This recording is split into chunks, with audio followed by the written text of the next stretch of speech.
నేను మోహన్ రెడ్డి కొడుకుని. First of all ఎందుకంటే ఆ నా కొడుకు ఈ నా కొడుకు పక్కన పెడితే నేను మోహన్ రెడ్డి గారి కొడుకుని. నన్ను ఎమ్మెగనూరు ప్రజలు నా తండ్రి బివి మోహన్ రెడ్డి గారి కొడుకుగా ఇక్కడ నన్ను ఆశీర్వదించారు. చెన్నకేశ్వరరెడ్డి గారు గతంలో మా తండ్రి గారు బివి మోహన్ రెడ్డి గారు రాజకీయాలు చేసిన ఆ తదనంతరం నేను వచ్చినటువంటి నేను కానీ కేశవరెడ్డి గారు కానీ ఇంకొకరు కానీ ఏ రోజు కూడా ఇటువంటి పదజాలాలు కానీ ఎమ్మెగనూరులో ఇటువంటి మాటలు కానీ ఎక్కడ మాట్లాడిన దాఖలాలు లేవు. ఇప్పుడు మా వాళ్ళు మాట్లాడినా తప్పే, అది ఎవరు హర్షించరు. నేను ఎప్పుడో చెప్పాను, పొరపాటు కూడా ప్రెస్ మీట్లలో కుటుంబాల జోలికి కానీ వ్యక్తిగత దూషణల జోలికి కానీ మాట్లాడకూడదు. అది ఎవరు చేసినా తప్పే. కానీ ఒకరు అన్నారని చెప్పి స్పందించారు. ఇప్పుడు ఒకరు అన్నారు నన్ను, నేను స్పందించానా? ఇది నా తండ్రి బివి మోహన్ రెడ్డి గారు ఎమ్మెగనూరు ప్రజలు ఎమ్మెగనూరు నియోజకవర్గం నేర్పించిన సంస్కృతి. నాకు నేను అన్నది ఏంటంటే, ఒకరిని అందరు కలిపి వచ్చి ఏదో లాగలేరు అన్నప్పుడు ఆ లాగేటువంటి పదాన్ని కూడా నేను మళ్ళీ చూశాను ప్రెస్ మీట్లో మాట్లాడుతూ దాన్ని ఇంకా రూడ్గా చెప్పారు.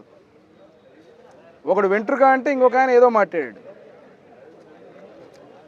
ఏం మాట్లాడాడు? భాష ఏం మాట్లాడు చెప్పాలా? సోదరుడు చెప్పాలా ఏం మాట్లాడాడు?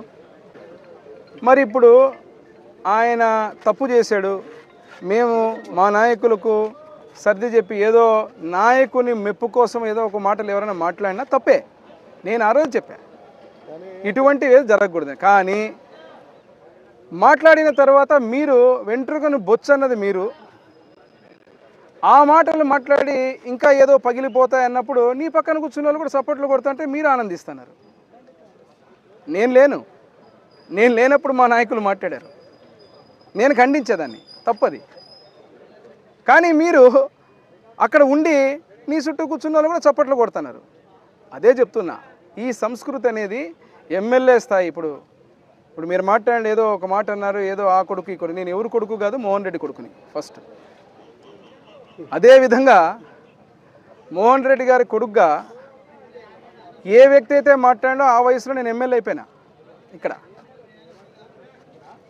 కానీ చిన్నపిల్లోడు ఇంకా కొద్దిగా ఏంటంటే, నేను కూడా ఒకప్పుడు నన్ను చిన్నపిల్లోడు అన్నాడు వారి తాతగారు. ఇట్లా ఆవేశకరమైన మాటలు మాట్లాడడం అనేది ఎవరికి మంచిది కాదు. నన్ను అన్నా కూడా నేను పడతాను. ఎందుకంటే ఎమ్మెగనూరు ప్రజలు ఇచ్చినటువంటి ఆశీర్వాదం, నన్ను ఎమ్మెల్యేగా సూచనలు చేయండి. అభివృద్ధిలో ఏదైనా ఉంటే మాట్లాడదాం. అభివృద్ధిలో మీరు ప్రతిపక్ష పార్టీకి ఏదన్నా మీకు డెఫినెట్గా హక్కు ఉంటుంది. ఈ నియోజకవర్గంలో ప్రతిపక్ష నాయకులు నోటికొచ్చినట్టు మాట్లాడుతున్నారు, నోటికొచ్చిన మాట అంటున్నారు.